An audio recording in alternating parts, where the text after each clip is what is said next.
Жогорку кеңеш 10 январга белгиленген кезексиз президенттик шайлоо менен бирге мамлекеттик башкаруу формасы боюнча референдум өткөрүү тууралуу мыйзам долбоорун биринчи окууда жактырды. Талкуу учурунда Өмүрбек Текебаев, Дастан Бекешев, Наталья Никитенко, Рыскелди Момбековдор референдум тууралуу мыйзамга каршы пикирин билдиришти. Момбековдун пикиринде баш мыйзамды өзгөртүүдө элдин жашоосу өзгөрбөйт. Эми биз бардык мыйзамды буздук. Сунуш. Коя туруңуз, мен 2 минутка сурадым. Рыскелдинович. Какшып калган кадырыбызды кайтыш кылып кабырга салып атпайсызбы? Банкрот болгон баркыбызды балталап жокко чабып атпайсызбы? Эми бардыгы мыйзам жол менен кетип элди айтып атасыңар. Элге парламенттик президенттиктин кереги жок. Мыйзам баш мыйзам алмашкандан элдин жашоосу алмашпайт. Байманаптардын эле жашоосу алмашат. Байкуштардын жашоосу алмашпайт. Элге баш мыйзам алмашкандан 2 сомдо пайда көрбөйт. Эли та көрөт. Мына ушул жолго алып баратпайсыңарбы? Ал эми депутат Үмбеталы Кадыралиев 2010-жылдагы баш мыйзам жакшылык алып келбегендигин айтып, башкаруу формасын элдин алдына коюп аныктоо керектигин билдирди. Жашадык го 2010-жылы жазылган конституция менен. Жаман конституция деп айта албайм, бирок фактически бизге жакшы алып келген жок да эчтеке. Эмне үчүн биз ал конституцияга толуктоо керек болсо элдин астына коюп туруп башкаруу формасын президенттик болобу же парламенттик болобу деп эмне үчүн бизге ким тоскоолдук кыла алат? Эл өзү сунуштап атса. Белгилей кетсек, мыйзам долбоору парламенттин 3-декабрдагы жалпы жыйынына биринчи окууга киргизилип, кворум жок болгондуктан депутаттар ага добуш берген эмес. Документ 9-декабрда кайра кароого киргизиле тургандыгы кабарланган. Парламенттик же президенттик башкарууну аныктоо үчүн референдум өткөрүү жөнүндө мыйзам долбоорун Жогорку кеңештин депутаты Акылбек Жапаров иштеп чыккан. Ал долбоорду тиешелүү комитеттин корутундусунан кийин сессияга сунуштаганын маалымдаган. Демилгечилер президенттик шайлоо менен бирге бюллетенге башкаруу формасын президенттик же парламенттик деп жазып, элдин тандоосуна коюуну сунуштоодо. Президенттик шайлоо 2021-жылдын 10 январында өтөт. Бүгүн 9-декабрда Жогорку кеңештин имаратынын алдында жарандык активисттер референдум өткөрүүгө каршылык билдирип митингге чыгышты. Чогулгандар парламенттин азыркы чакырылышынын ишмердүүлүгү мыйзамсыз болгондуктан референдум тууралуу мыйзам долбоорун кабыл алууга укугу жок экенин айтышты. Тиздеп ушундай жасайт экен десе, болбой кайрадан депутаттардын баарын чакырып алышып, булар деген тез арада бүгүн 2 мүнөттүн ичинде эле ошол мыйзамды кабыл алып койду, биринчи добуш менен. Эми биз деген ошол чыкканыбыздын баарыбыз биз деген референдумга каршыбыз, анткени эң биринчиден биз деген легитимдүү бийликтерди шайлашыбыз керек. Бул президенттик шайлоо өткөрүш керек, парламенттик шайлоо өтүш керек. Андан кийин легитимдүү президент, легитимдүү парламент, алар деген ошондой талкуулап, эл менен талкуулап концепцияны, биринчи концепцияны, конституциянын концепциясын, эмне үчүн бул форма болбойт же конституциянын кайсы жерлери бир кандай зыяндарды алып келип атат, ошондойду биринчи талкуулап, бир 6 ай атайын бул деген конституция менен бөлүнгөн мөөнөт, ошонун ичинде биз ушундай убакыт менен жакшы талкуулап, элге түшүндүрүп, анан кийин ошондой иштерди жасаш керек. Жарандык активисттер мамлекеттик башкаруу формасын өзгөртүү жөнүндө референдум өткөрүүгө каршылыгын билдирип, жекшемби сайын пикет, митинг, жүрүш уюштуруп келатышат. Алар өлкөдө авторитардык башкаруу, диктатура орнойт деп кооптонушууда.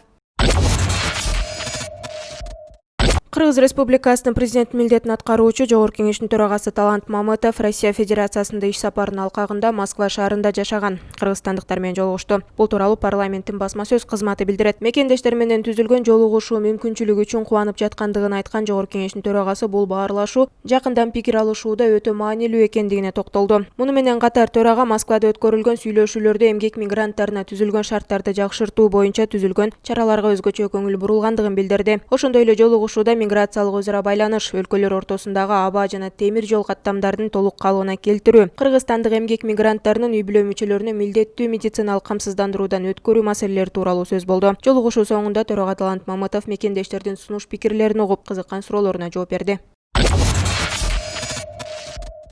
Бүгүн президенттикке талапкерлигин көрсөткөн Адахан Мадумаров, Канатбек Исаев, Бектур Асанов, Борбордук шайлоо комиссиясынын мурдагы мүчөсү Мамбет Жунус Абылов, коомдук ишмер Ишенбай Кадырбеков маалымат жыйын өткөрдү. Алар Жапаровду талапкер катары каттоо тууралуу БШКга арыз жөнөткөнүн билдиришти. Президенттин милдетин аткарып аткан адам президентке талапкер боло албайт деген бунун мааниси бардык талапкерлер бирдей шартта болсун. Бир талапкер башка талапкерлердин астында артыкчылыкка ээ болбосун деген ой менен бул мыйзам кабыл алынган.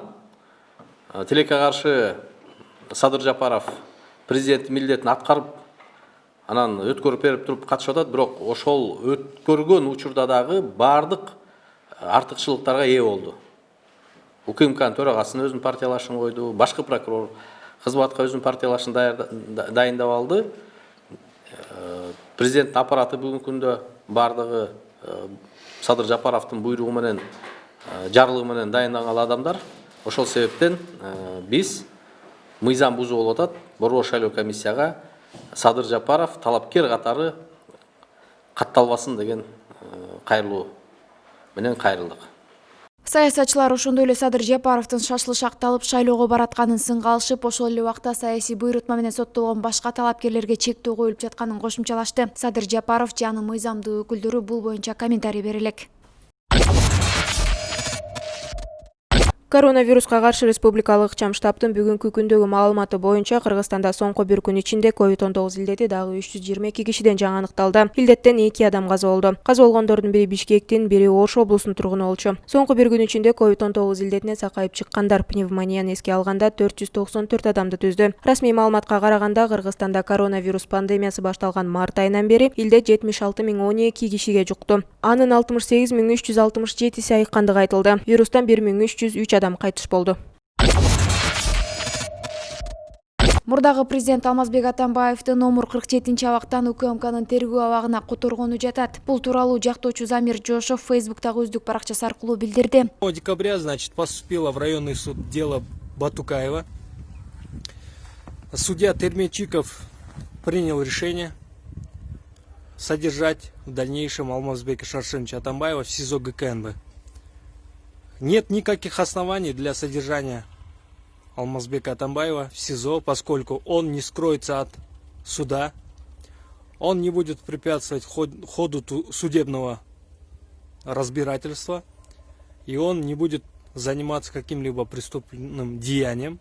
Ал эми жазаларды аткаруу мамлекеттик кызматы бул боюнча расмий маалымат тарата элек. Белгилей кетсек, мурдагы президент Алмазбек Атамбаев УКМКдан номер 1 тергөө абагына которулган. Буга байланыштуу мурдагы президент ачкачылык жарыялап, Бишкектеги номер 47 абакка которулган. Улуттук коопсуздук боюнча мамлекеттик комитетинин маалыматына ылайык, мыйзамсыз акча чогултуу фактысы боюнча жер ресурстары боюнча агенттиктин директору кармалды. УКМКнын коррупцияга каршы кызматы тарабынан тергелип жаткан сотко чейинки өндүрүштүн алкагында Кыргыз Республикасынын өкмөтүнө караштуу жер ресурстары боюнча мамлекеттик агенттигинин алдындагы кадастр мамлекеттик ишканасынын аймактык бөлүмдөрүнүн жетекчилеринен мыйзамсыз акча каражатын алуу боюнча туруктуу коррупциялык схема аныкталган. Жүргүзүлгөн иш-чаралардын алкагында мыйзамсыз акча чогултуу фактысына өкмөткө караштуу жер ресурстары боюнча мамлекеттик агенттигинин директору Ботобаев Каныбек Калбаевичтин тиешеси бар экендиги такталды деп айтылат маалыматта. 2020 жылдын 7 декабрында чогулган материалдардын негизинде Кыргыз Республикасынын кылмыш процессуалдык кодексинин 98-беренесинин негизинде кармалган жаран УКМКнын убактылуу кармоочу жайына киргизилди.